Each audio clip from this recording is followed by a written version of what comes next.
Tofa, sanadiyar kilishi Abba Bagardama ya kwanta rashin lafiya, wanda hakan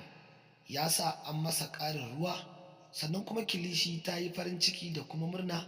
game da irin labarin da ta ji akan cewa Abba Bagardama ya saki matarsa Sumayya,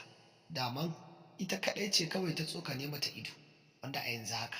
tabbas kilishi ta samu Amira da Zainab tana bayyana musu cewa Abba Bagardama da gaske ya saki Sumayya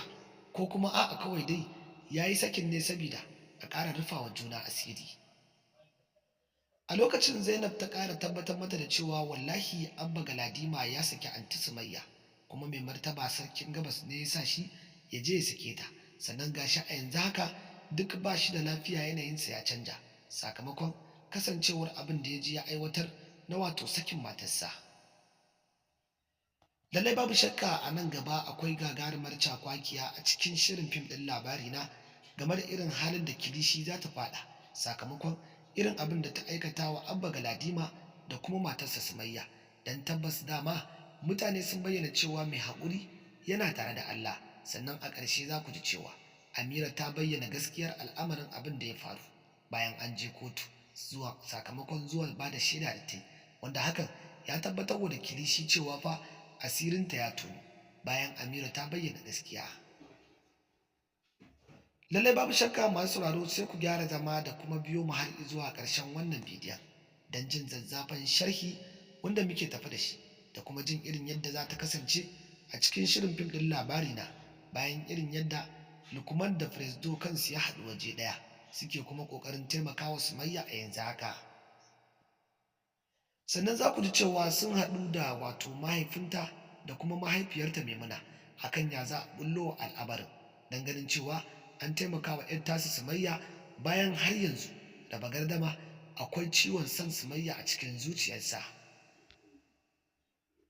Sannan kuma za ku ji cewa tabbas a nan gaba akwai wani sabon rikicin bayan irin yadda mahaifin Agola ya zo ya damƙi Baba Ɗan Audu, don haka ya tabbatar masa da cewa ya yi da ya sani akan irin maganar da ya bayyana ta cewa a kira mahaifin wannan yaron ya zo ya tafi da shi, don tabbas ga mahaifin nasa nan kuma ya gani ya kuma damƙe shi, don tabbas ya kusa kashe Baba Ɗan Audu.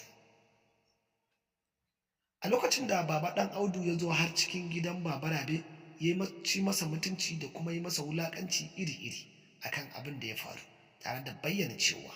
tabbas ya gaggauta kawo masa kayansa da kuma kuɗin da Agola ya kawo wa 'yarsa wato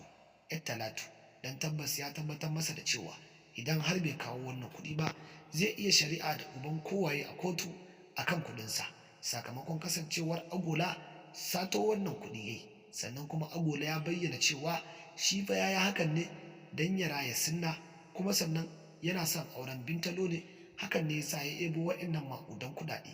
don kawo wa gidansu Sumayya da kuma ba wa mahaifiyarta wato Talatu akan ta faranta mata rai, don dama ita kaɗai ce za ta ba shi cikas akan maganar aurensa da Bintalo. Wanda a yanzu haka dai za ku ji cewa tabbas a cikin shirin fim ɗin Labarina akwai cakwakiya iri-iri da kuma gwagwarmaya daban-daban wadda za ta fara kasancewa a nan gaba a cikin shirin fim ɗin, don za ku ji cewa dai a ƙarshe bayan an kai Sumayya kotu an bayyana cewa dole fa ana buƙatar shaidu waɗanda za su ba da shaida waɗanda abin akan idansu ya faru, sannan kuma Kilishi ta fara shan jinin jikinta, idanta kuma ya fara raina fata, don ta san cewa idan har aka buƙaci shaida to dole ne sai asirinta ya tonu, kuma shaidar nan ba kowa ba ne face Amira da kuma wato mijin Sumayya wanda abin ya faru akan idansa wato Abba Bagardama, wanda a yanzu haka Abba Bagardama yana matuƙar jin haushinta sosai, sannan kuma ƙirs yake jira a kanta don wato ya wulaƙanta ta ya kuma ci mata mutunci kamar yadda ta sa aka ci mutuncin matarsa, wanda hakan ya matuƙar jefa Bagardama cikin wani mummunan hali. To masu sauraro, wannan shine cikakken sharhinmu wanda muke tafa da shi a wannan YouTube channel ɗin namu mai albarka, wanda ke kawo muku zafafan sharhi da ma cikakkun labaran irin abubuwan da suke faruwa a cikin shirin fim ɗin na Labarina, wanda a yanzu haka muna mai ƙara tunatar muku da kada ku manta idan wannan shine zuwan naku na farko ku daure ku je ku dangwala mana subscribing da ƙararrawar sanarwa don ci gaba da samun zafafan labaranmu. wanda muke tafa da su da zarar mun ɗora. Mun gode da kasancewa da mu da ku masu sauraro.